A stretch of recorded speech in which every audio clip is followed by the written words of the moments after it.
বুল্লুট আঞ্চলিক মিলনজ্যোতি সংঘৰ সৌজন্যত যোৱাবেলিৰ দৰে এইবেলি আমি গ্ৰন্থ বাণিজ্য মেলা আয়োজন কৰিছোঁ।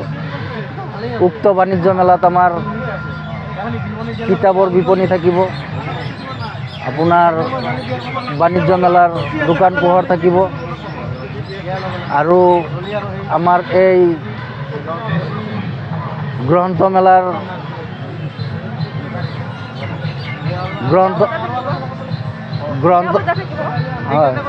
গ্ৰন্থমেলাৰ আমাৰ কিতাপৰ দোকানে যে আমাৰ যুৱ প্ৰজন্ম যাতে আগবাঢ়ি যাব পাৰে সেইটো আমাৰ মিলনজ্যোতি সংঘই চেষ্টা চলাইছে, যাতে এই অঞ্চলৰ নিবনুৱা নৱ প্ৰজন্ম আগবাঢ়ি যাব পাৰে, এইটো আমাৰ উদ্দেশ্য। আৰু আমাৰ সাংস্কৃতিক সন্ধিয়া এটা আমাৰ শিক্ষাৰ এটা অংগ। সাংস্কৃতিক দিশতে হওক, খেল ধূলাতে হওক, আমাৰ কিতাপৰ যোগেদি হওক, যেনেকৈ আমি নৱপ্ৰজন্মক আগবাঢ়ি লৈ যাব লাগে সেইটো আমি চেষ্টা চলাই আছোঁ আৰু আমি চেষ্টা চলাইয়ে থাকিম।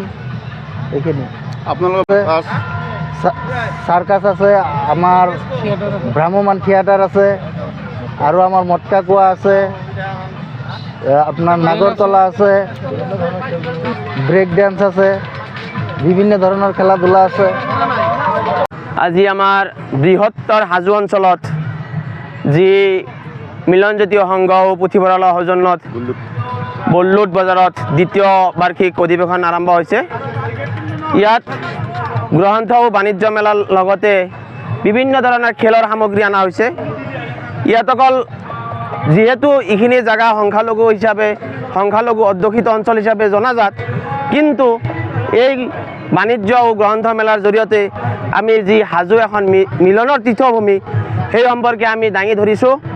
যিহেতু ইয়াতে সকলো ধৰ্ম বৰ্ণ নিৰ্বিশেষে সকলোৱে আহি সহযোগ কৰিব লাগে আমাক।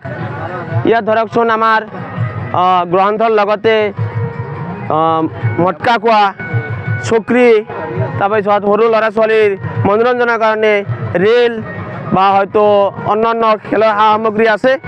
গতিকে সকলোৱে আহি আমাক সহায় সহযোগিতা কৰিব লাগে। ধৰ্ম বৰ্ণ নিৰ্বিশেষে সকলো আহি উপভোগ কৰিব লাগে। এইখিনিয়ে। Stay informed, stay ahead. News NE 365.